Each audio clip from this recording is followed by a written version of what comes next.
Un vieux mécanicien humilié pour son apparence, mais quand il fit ce que personne n'avait pu faire avec la Ferrari, ceux qui se moquaient de ses mains sales se turent.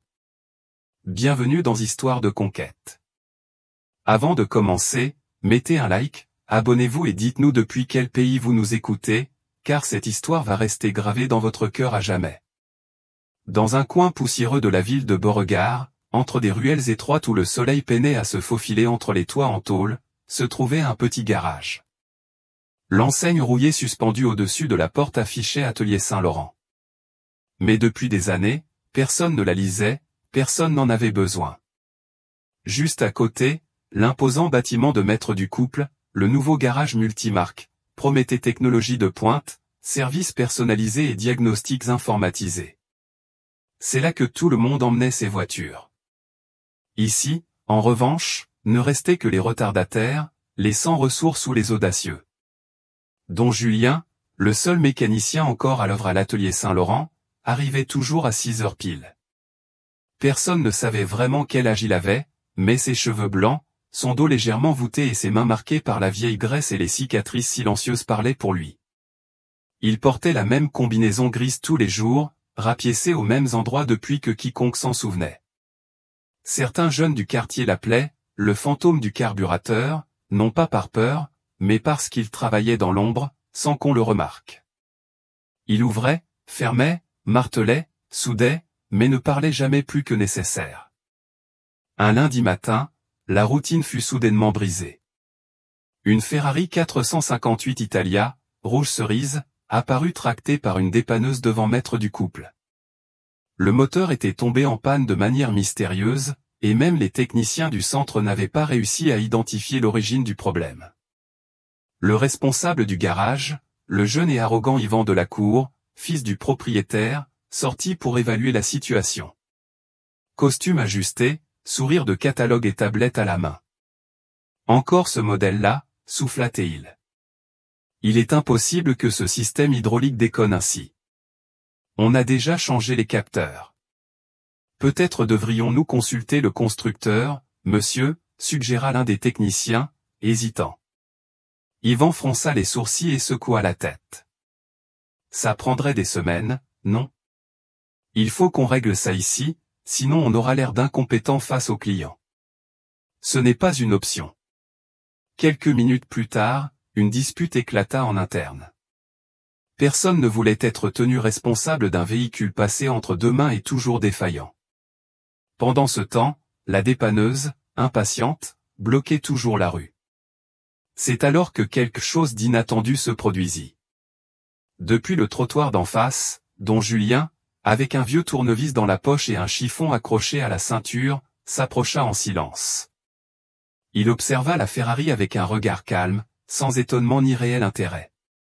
Puis il haussa légèrement un sourcil et murmura. Ce bruit n'est pas hydraulique. C'est la valve secondaire du système de pression. Elle est déséquilibrée de l'intérieur. Vous ne le verrez pas à l'ordinateur. Tout le monde se retourna vers lui. Yvan éclata de rire, moqueur. Et toi, t'es qui? Le Saint-Esprit du vieux garage? Dont Julien ne répondit pas, il s'approcha simplement de l'arrière du véhicule et écouta attentivement le léger clic du système lorsqu'on mit le contact.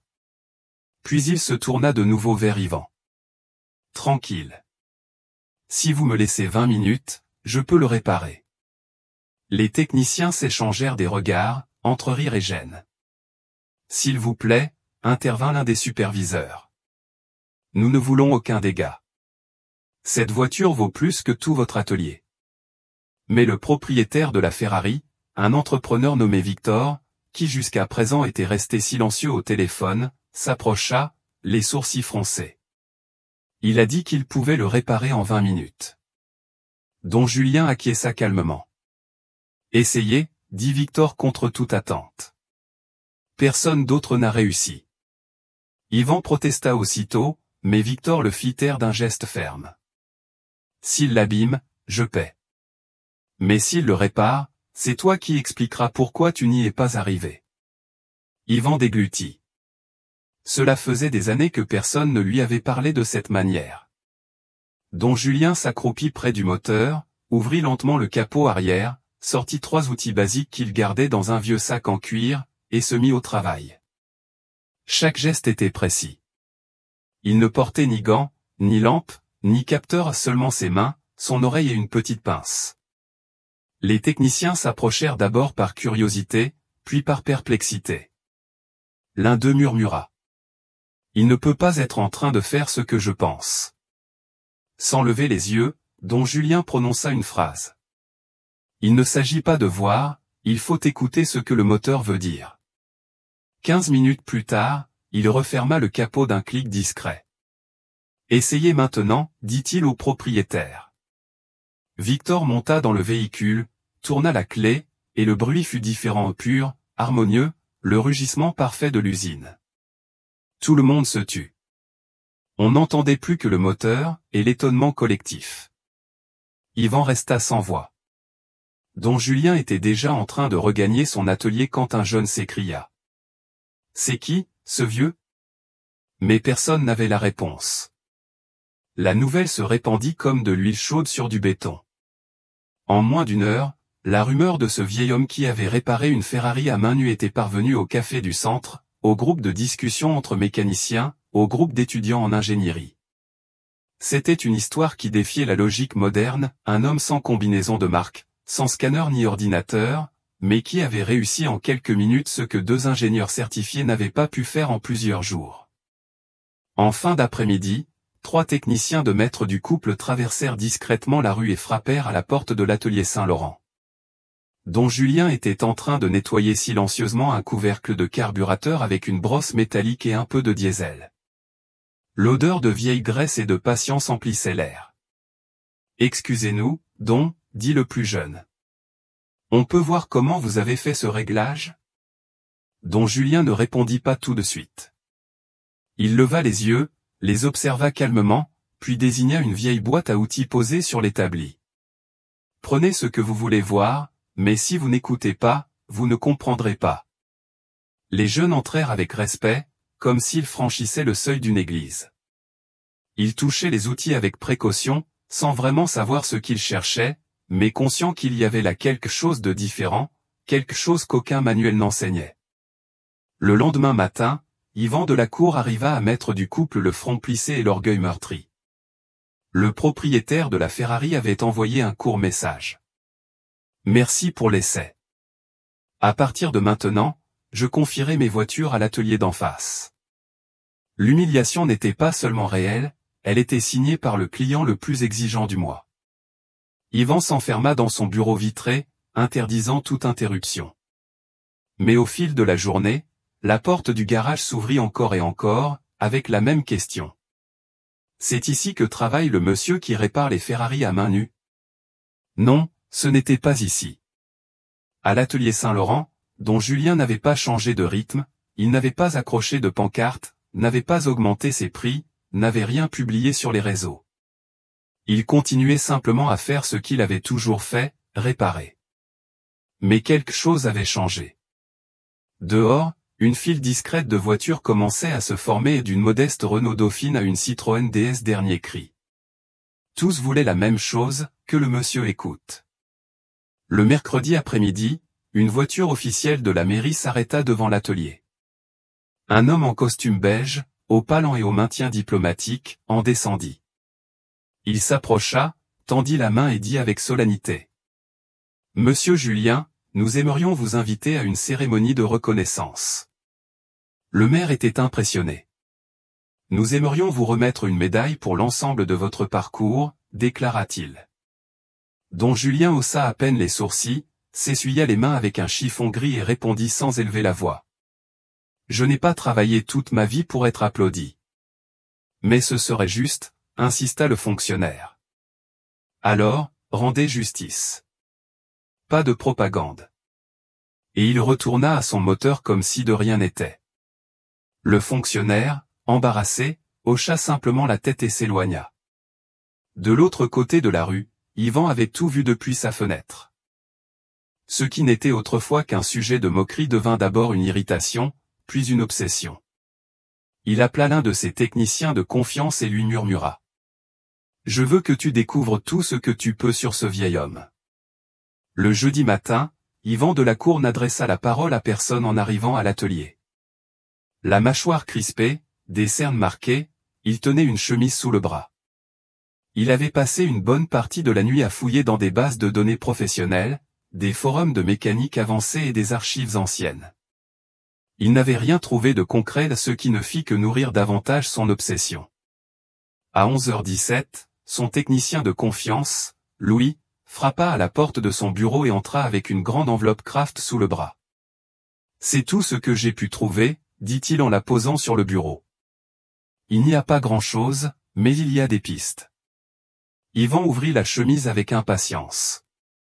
À l'intérieur, des coupures de presse scannées, des listes de personnel d'ateliers disparus, des fiches d'entrée signées à la main. Un nom revenait régulièrement, Julien Moreau. Toujours mentionné comme assistant, ouvrier de base, jamais comme chef d'équipe, coordinateur, encore moins ingénieur. Mais une page attira l'attention d'Yvan. Une copie floue d'un dossier confidentiel, portant un sceau rouge dans un coin, accès restreint, projet Minerva, année 1997.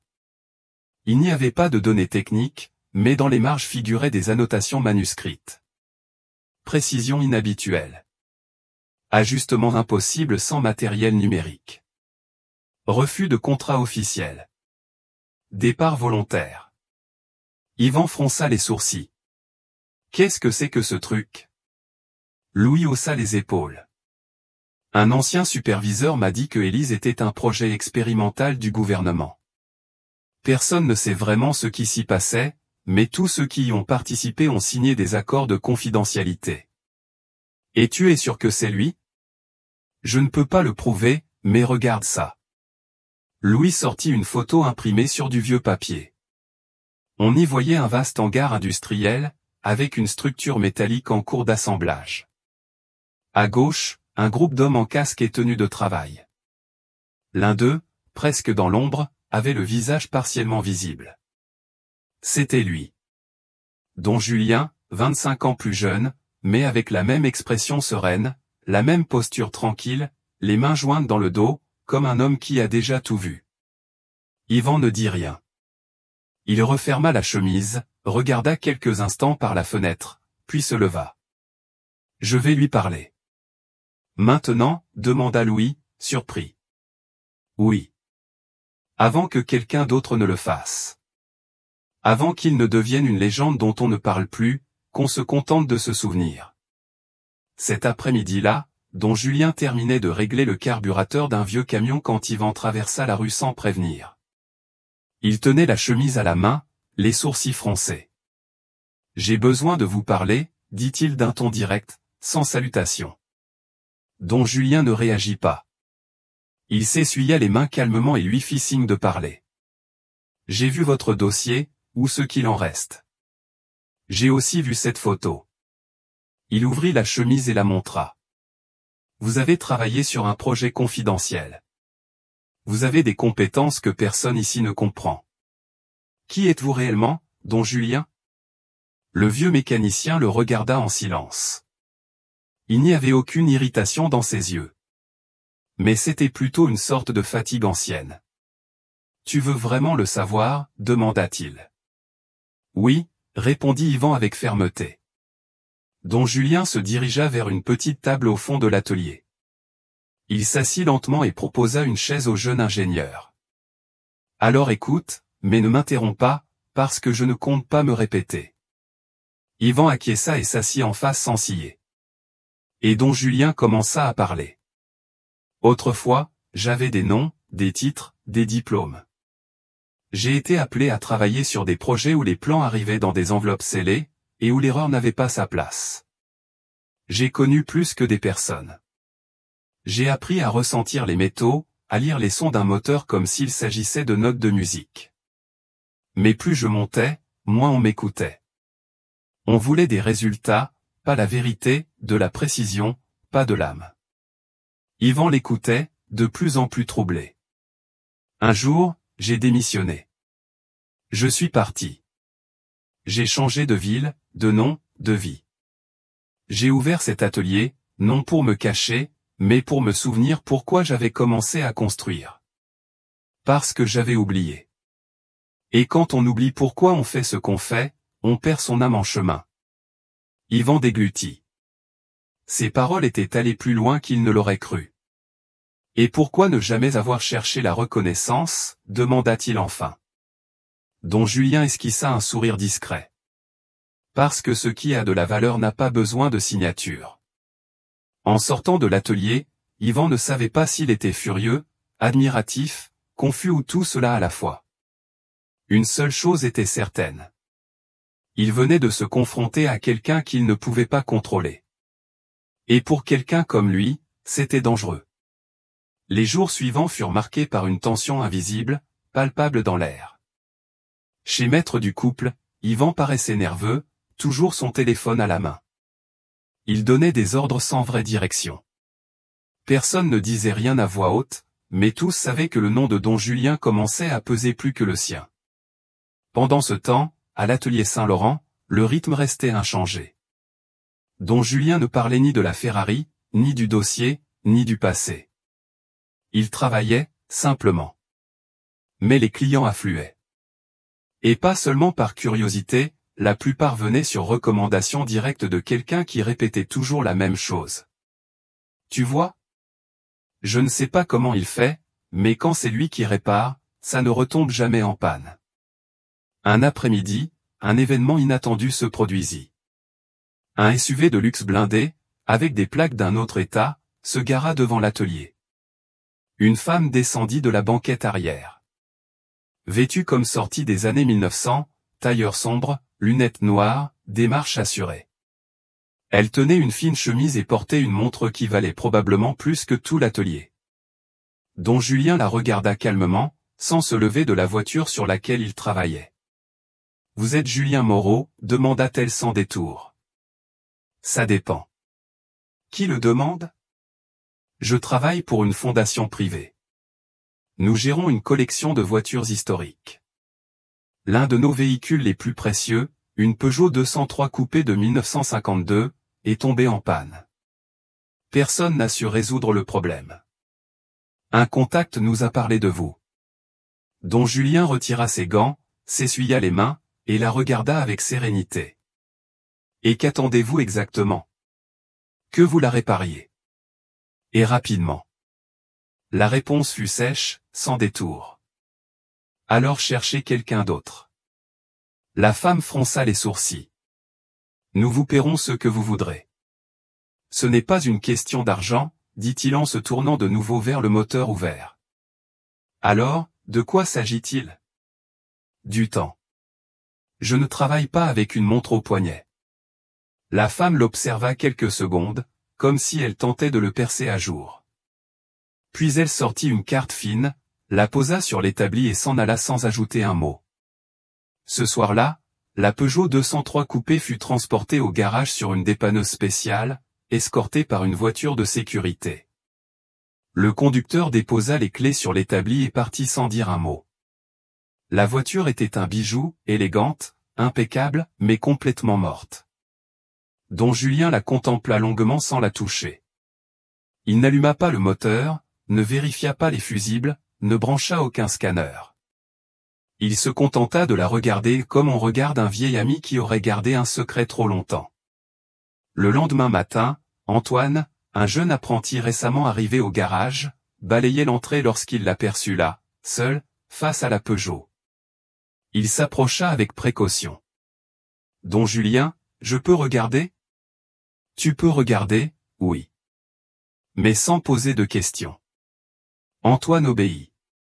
Pendant plus de 3 heures, Julien démonta des pièces avec une douceur presque chirurgicale.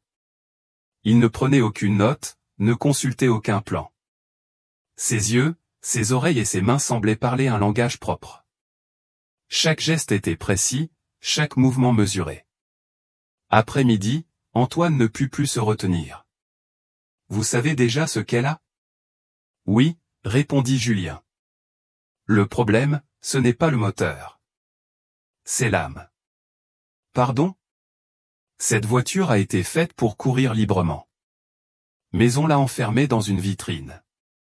Elle est rouillée de l'intérieur, même si elle brille de l'extérieur.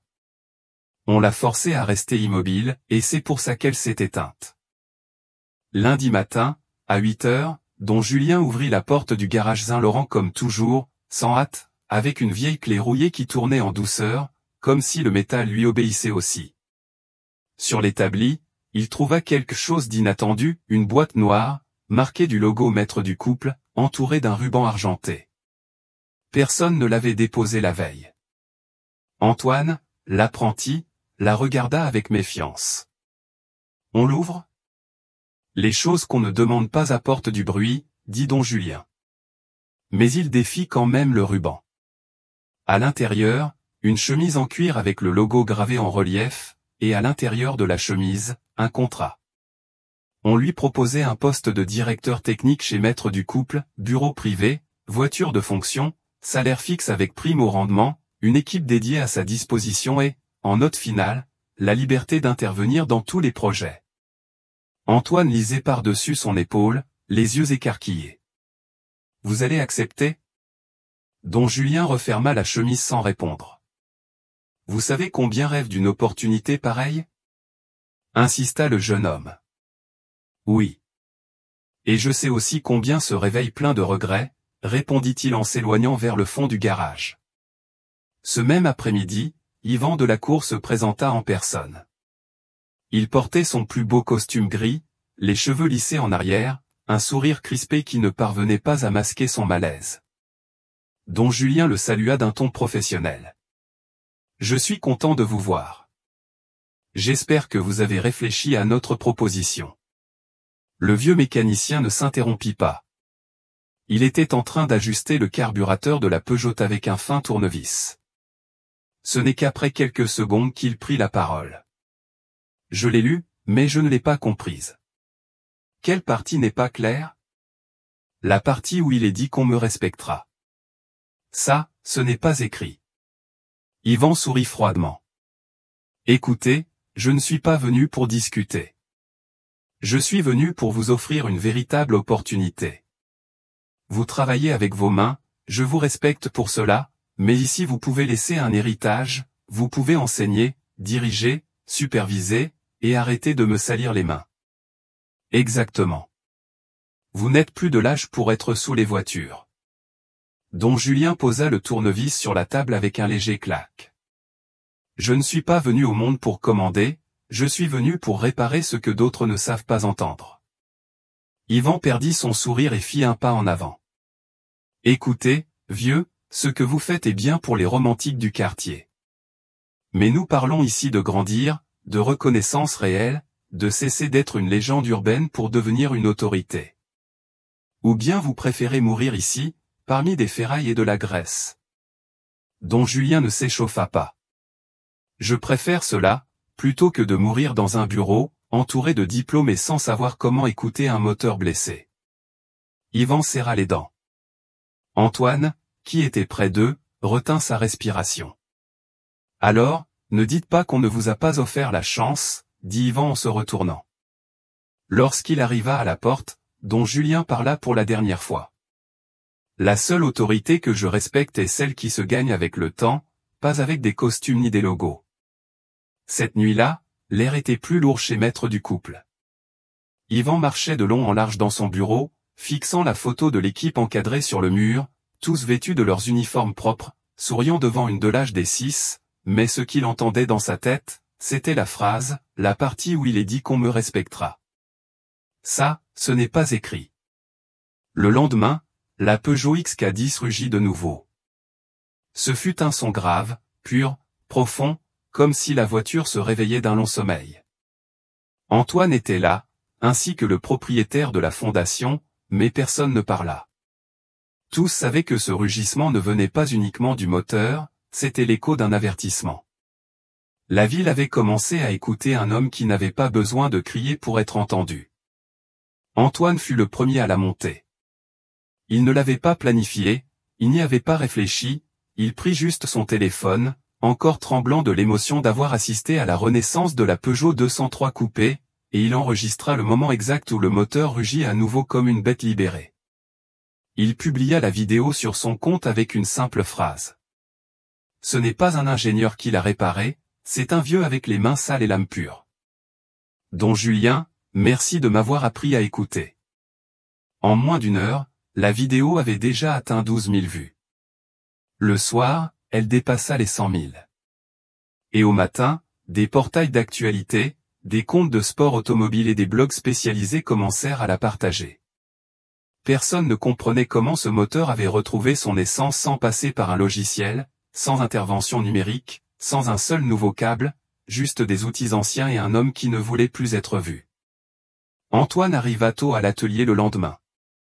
En ouvrant la porte, il trouva Don Julien comme toujours, concentré en silence, le regard fixé sur un carburateur démonté.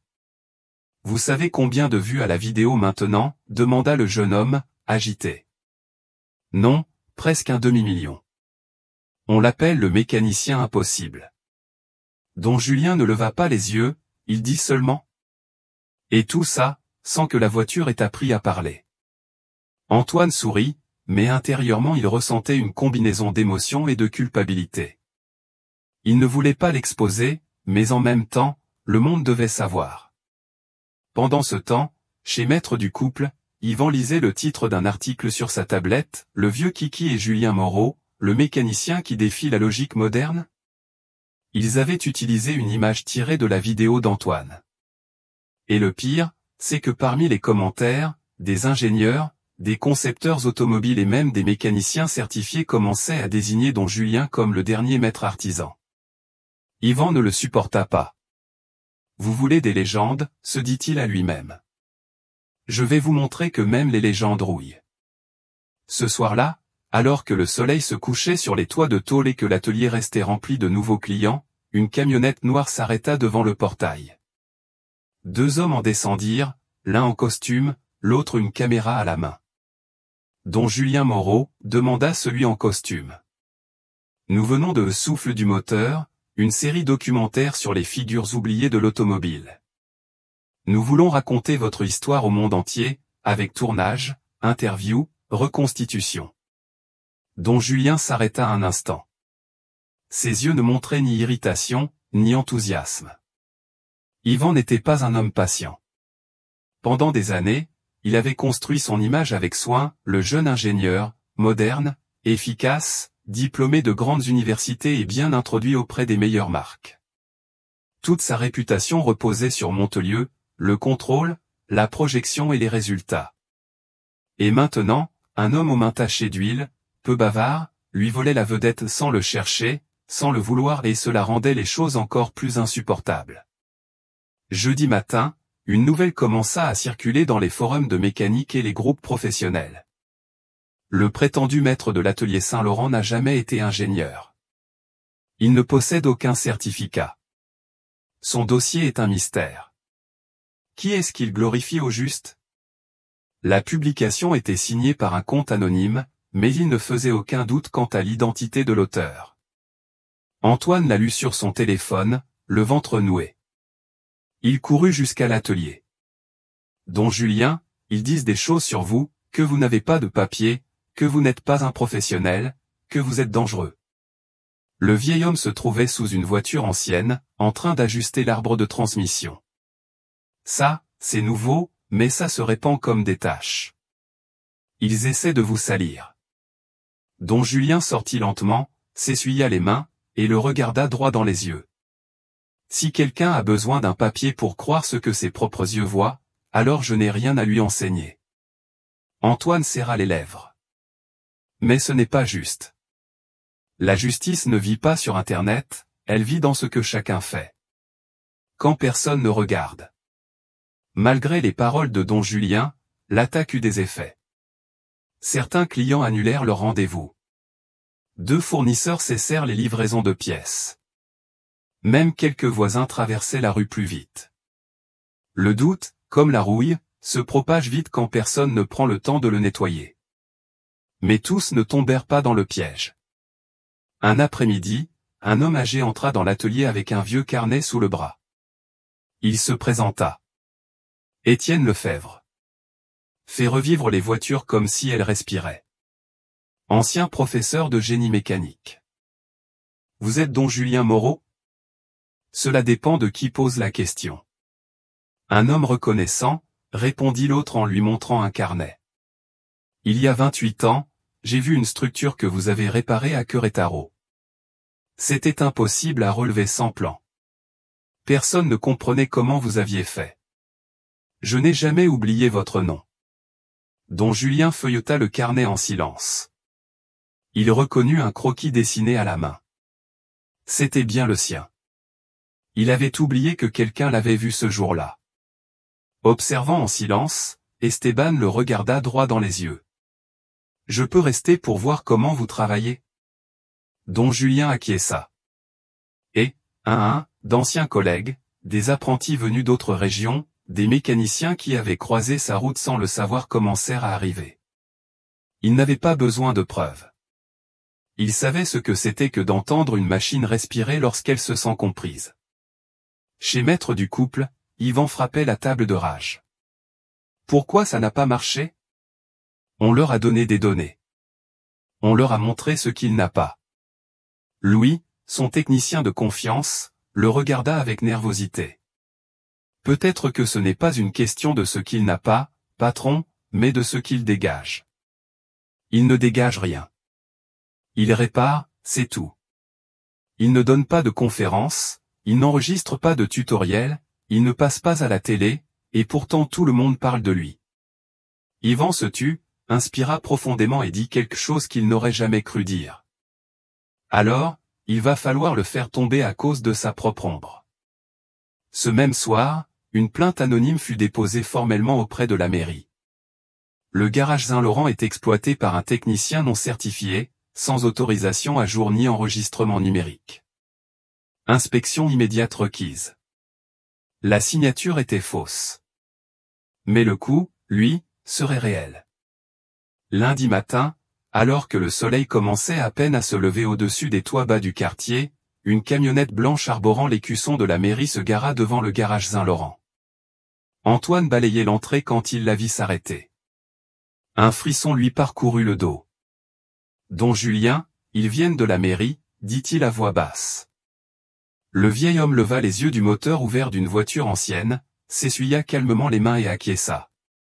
Tôt ou tard, ils devaient venir, répondit-il sans surprise. Deux inspecteurs descendirent du véhicule, dossier en main, gilet gris, visage tendu de ceux qui arrivent avec une décision déjà prise. Le plus âgé prit les devants, d'un ton officiel. « Julien Moreau ?»« C'est moi, répondit-il. Nous avons reçu une plainte anonyme. La légalité de votre activité est mise en question. Nous avons l'autorisation d'effectuer une inspection complète. » Don Julien ne discuta pas. Il marcha jusqu'au portail de l'atelier et l'ouvrit avec sérénité. « Entrez. Je n'ai rien à cacher ni rien à prouver. » Les agents commencèrent leur inspection, installations électriques, extincteurs, ventilation, permis accrochés, certains anciens mais visibles, et un dossier de registre rédigé à la main. Tout était modeste, mais en ordre. L'un des inspecteurs s'arrêta devant une boîte métallique contre le mur. Que contient-elle? Des pièces anciennes. Certaines ne sont plus fabriquées, mais elles fonctionnent mieux que les neuves. L'homme ouvrit, examina avec des gants et prit des notes. Disposez-vous d'un enregistrement professionnel à jour? Non, répondit Julien honnêtement. Un diplôme technique officiel? Jamais eu besoin de ça pour écouter un moteur, dit-il d'une voix ferme mais calme. L'inspecteur nota encore quelque chose et le regarda sans expression. Nous allons devoir vous convoquer pour une évaluation technique. C'est la procédure dans ce genre de cas. Très bien. Tenez-moi au courant. Ce soir-là, le rapport d'inspection arriva discrètement dans une boîte de réception chez maître du couple. Yvan le lut avec un sourire à peine contenu. Fermeture préventive possible de l'atelier Saint-Laurent en attendant la fin de l'évaluation. Voilà comment un mythe se dégonfle, murmura Louis, satisfait. Son technicien de confiance ne répondit rien, mais en baissant les yeux vers le sol, quelque chose en lui commença à remuer. Il avait vu de ses propres yeux ce que faisait Julien. Il avait ressenti quelque chose qu'il ne savait pas nommer. À 19 heures précises, Antoine baissa le rideau métallique de l'atelier sans dire un mot. Don Julien, comme à son habitude, rangeait les outils avec calme, comme si de rien n'était. « Vous n'êtes pas en colère ?» demanda enfin le jeune homme. « En colère pourquoi ? » « Parce qu'on veut nous fermer pour quelque chose qu'on n'a pas fait, » répondit Don Julien en s'arrêtant, le regard serein. « Les moteurs ne s'éteignent pas à cause du bruit extérieur, Antoine. Ils ne s'éteignent que lorsque le feu intérieur s'éteint. Mais ce n'est pas juste. La justice avance lentement. » Dès mardi matin, une ambiance différente flottait dans le quartier. Ce n'était plus l'odeur familière d'huile brûlée ni le vrombissement des moteurs. C'était un nouveau murmure. Des voisins, qui autrefois passaient sans un regard, s'arrêtaient désormais devant l'atelier Saint-Laurent. Certains jetaient un œil à l'intérieur, d'autres glissaient des messages pliés sous la porte. Et d'autres encore touchaient simplement le rideau métallique et restaient quelques secondes en silence, comme s'ils espéraient entendre quelque chose de l'autre côté. Fidèle à ses habitudes, Don Julien ouvrit à l'heure. « Aujourd'hui, on risque vraiment d'être fermé, » dit Antoine en sortant les outils. « Alors qu'ils nous trouvent en train de travailler, » répondit le vieux, comme s'il parlait de la météo.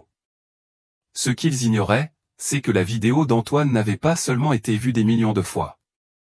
Elle avait aussi touché des cordes sensibles. Des centaines d'anciens élèves d'écoles techniques, de mécaniciens à la retraite, d'ingénieurs passionnés d'ateliers, et de jeunes apprentis commencèrent à partager leurs propres histoires sous le hashtag #DSGUAJulien. Les réseaux sociaux furent envahis d'anecdotes. Mon grand-père m'a appris à visser sans regarder. Mon oncle savait lire un moteur rien qu'à l'odeur de l'huile. Mon maître de quartier m'a plus appris que toute l'université.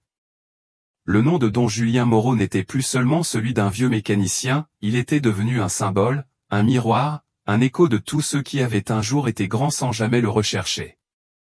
Ce même jour, à 11 heures, 3 inspecteurs revinrent à l'atelier. Mais cette fois, ils n'étaient pas seuls.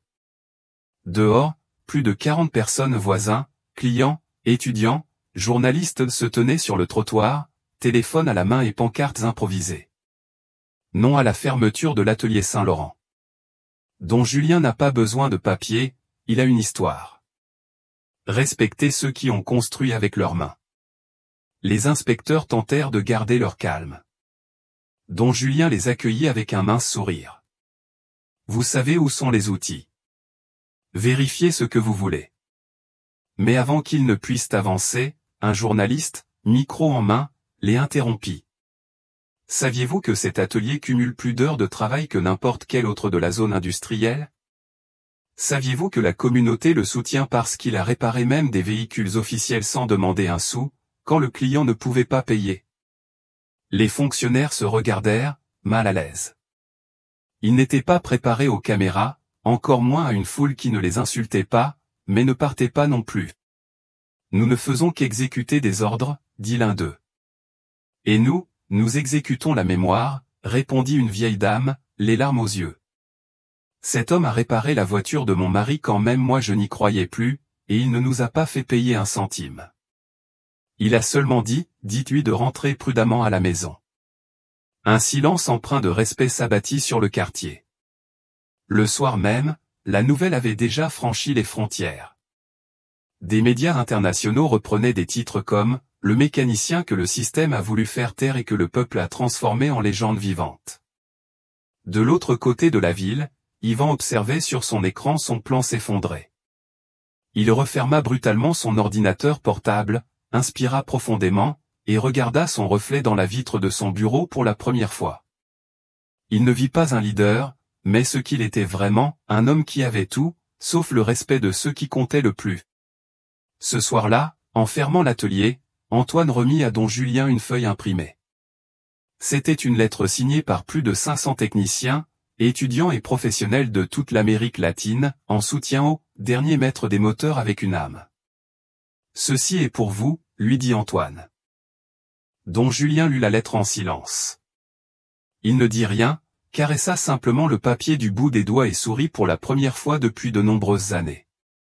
Le mercredi matin s'ouvrit sur un calme inhabituel. La file de voitures devant l'atelier Saint-Laurent ne cessait de s'allonger. Il ne s'agissait plus seulement de voisins ou de curieux.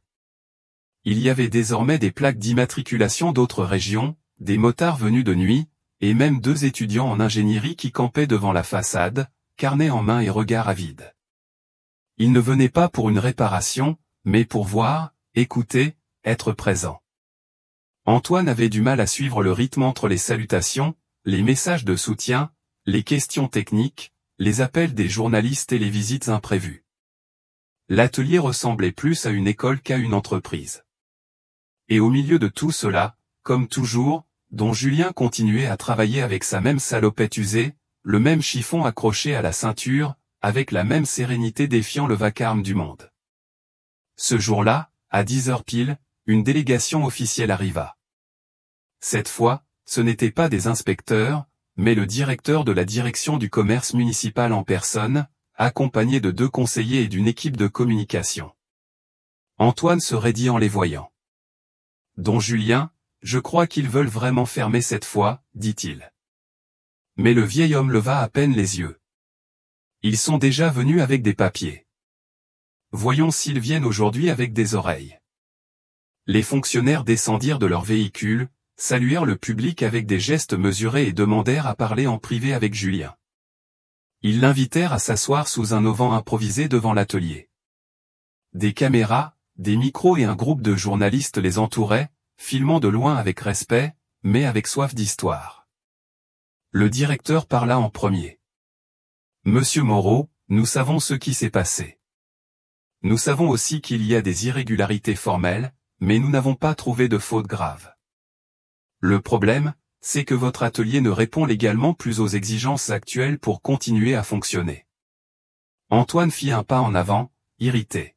« Alors, mettez à jour les exigences. Le problème, ce n'est pas lui, c'est le système. » Mais Julien l'arrêta d'un geste doux. « Laisse-moi répondre. » Il se tourna vers le fonctionnaire, le regarda sans rancune et parla avec fermeté. « Si vous voulez fermer ces portes, faites-le. Vous ne me verrez pas me battre. Mais écoutez ceci, ici, plus de 100 jeunes ont appris à travailler. Aujourd'hui, ils sont dans des entreprises, des usines, et même à l'étranger. Ici, j'ai réparé des ambulances quand plus personne ne pouvait le faire. Ici, j'ai accueilli des gens en larmes, sans même de quoi rentrer chez eux, et je n'ai jamais demandé de récompense. Je leur ai juste demandé de prendre soin de leur chemin. » Le silence était total. Certains filmaient, d'autres pleuraient. « Alors, si vous voulez fermer cet atelier, faites-le. Mais sachez que vous ne fermez pas une entreprise, vous réduisez au silence une histoire qui ne vous appartient pas. » Le directeur avala sa salive, se tourna vers son équipe, puis de nouveau vers Julien. « Nous n'allons pas le fermer. » Un soupir de soulagement traversa la rue. « Mais nous allons faire quelque chose, poursuivit-il. Nous allons enregistrer cet atelier comme centre communautaire de formation en mécanique artisanale. Vous en serez le référent. Vous n'avez pas besoin de diplôme.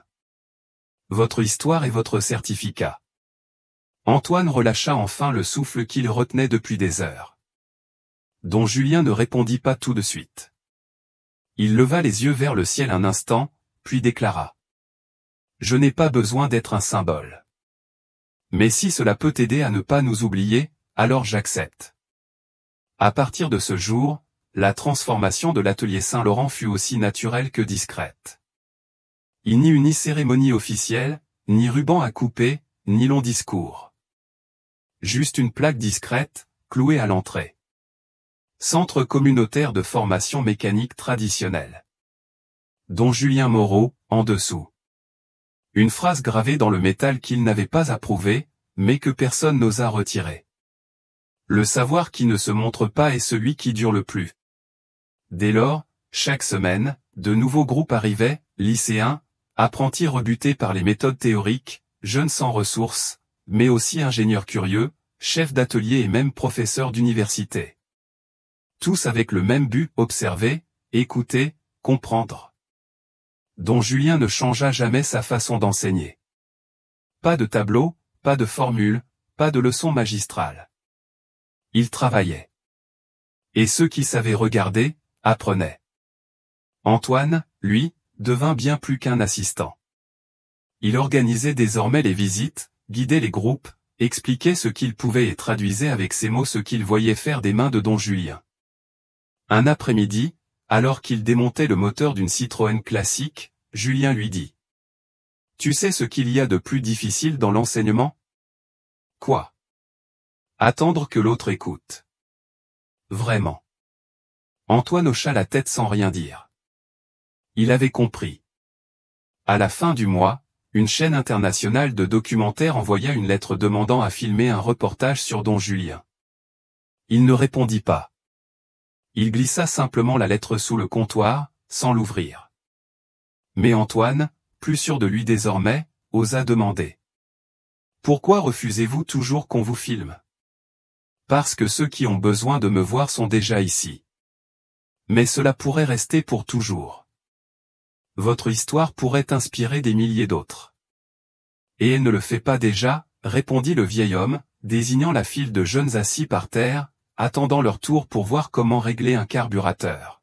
« Oui, mais vous n'avez pas besoin d'apparaître à l'écran pour qu'on se souvienne de votre voix. Il suffit qu'un jour quelqu'un dise, c'est comme ça que faisait don Julien.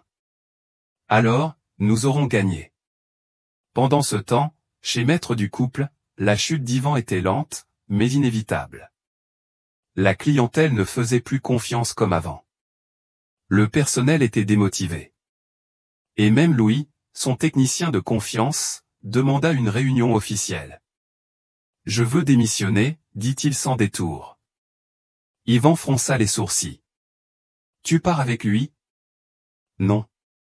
Je pars parce que je ne peux plus travailler dans un endroit où l'on mesure davantage l'uniforme que la compétence. » Yvan ne répondit rien. Louis laissa son badge sur la table et s'en alla. Un samedi, sans prévenir, le père d'Yvan se présenta à l'atelier. Un homme âgé, au regard ferme et au pas lent, qui avait été ingénieur toute sa vie. Il se plaça devant le portail, le regarda, puis demanda : « Est-ce que don Julien est ici ? » « Qui le demande ? » demanda Antoine, intrigué. « Un collègue, qui un jour a appris quelque chose de lui, sans s'en rendre compte. » Don Julien sortit point, ils se regardèrent en silence, puis se serrèrent la main. Ils ne parlèrent pas du passé, ce n'était pas nécessaire. Ils partagèrent simplement un après-midi de travail, comme si le temps ne s'était pas écoulé, comme si tout ce qui comptait pouvait se dire d'un simple regard. Ce même jour, à la tombée de la nuit, Antoine trouva Julien assis devant l'atelier, sirotant tranquillement un maté, le regard paisible tourné vers la rue. « Don Julien, dites-moi, vous savez que même si vous n'avez jamais signé un seul plan, cette ville se souviendra de vous. » Le vieil homme sourit, les yeux perdus dans le ciel. « Alors, j'ai tout intérêt à continuer de construire lentement, car il n'y a pas de trace plus durable que celle qu'on ne précipite pas. » Et à ce moment précis, un petit garçon passa en courant sur un vieux vélo, s'arrêta devant l'atelier et cria : « Maman, maman, c'est là que travaille le monsieur qui soigne les voitures tristes. » Don Julien éclata de rire pour la première fois depuis longtemps. Un rire profond, venu du cœur, de ceux qui lavent l'âme. Et Antoine pensa, ça aussi, c'est une forme d'immortalité. Les semaines s'écoulèrent sans hâte. L'atelier Saint-Laurent n'était plus seulement un lieu de travail, c'était devenu un refuge de savoir, une tranchée contre l'oubli, une école vivante sans pupitre ni examen. Les gens continuaient d'arriver, certains avec des moteurs, d'autres avec des questions, et beaucoup simplement avec l'envie d'être là. Car là où il y a de la vérité, le silence aussi enseigne. Et don Julien était toujours là, avec ses outils usés, sa vieille boîte en bois éraflée, et ce regard limpide, fixé sur les détails que personne d'autre ne voyait. Un vendredi, à la fin de la journée, Antoine le trouva devant un moteur démonté. Mais il ne travaillait pas, il l'observait simplement. « Quelque chose ne va pas ? » demanda Antoine. « Non, rien. Je pensais juste que c'était le premier moteur que j'ai réglé en arrivant ici, il y a plus de 30 ans. Et qu'en pensez-vous aujourd'hui ? Qu'il est temps d'apprendre à quelqu'un d'autre comment le terminer. » Antoine comprit. Il s'assit à ses côtés, prit les outils et se mit au travail. Don Julien ne dit rien. Il observa, puis sourit. Le lendemain, l'atelier ouvrit comme d'habitude. Mais quelque chose avait changé. Ce n'était pas dans l'air, c'était dans les gens. Dès le matin, affluèrent des fleurs, des lettres manuscrites, des messages venus d'autres pays, des personnes âgées les larmes aux yeux, un petit garçon avec des dessins de voitures et de cœurs. Ce n'était l'anniversaire de rien. Aucune date spéciale. C'était le jour où tous comprirent enfin quelque chose, dont Julien avait choisi de partir, sans disparaître. Ce même après-midi, en fermant l'atelier, Antoine constata que Don Julien n'était plus là. Sur la table à outils, il trouva une boîte en bois avec une note écrite au crayon. Pour quand quelqu'un voudra écouter, plus que réparer. Dans la boîte, il n'y avait pas d'outil moderne, juste son tournevis préféré, son vieux chiffon, un petit carnet rempli de croquis faits à la main, et une enveloppe fermée. Antoine l'ouvrit. C'était une vieille photo. On y voyait Don Julien jeune, de dos, observant un moteur démonté et exactement comme il l'avait fait, quelques jours plus tôt. Et au dos, une seule phrase.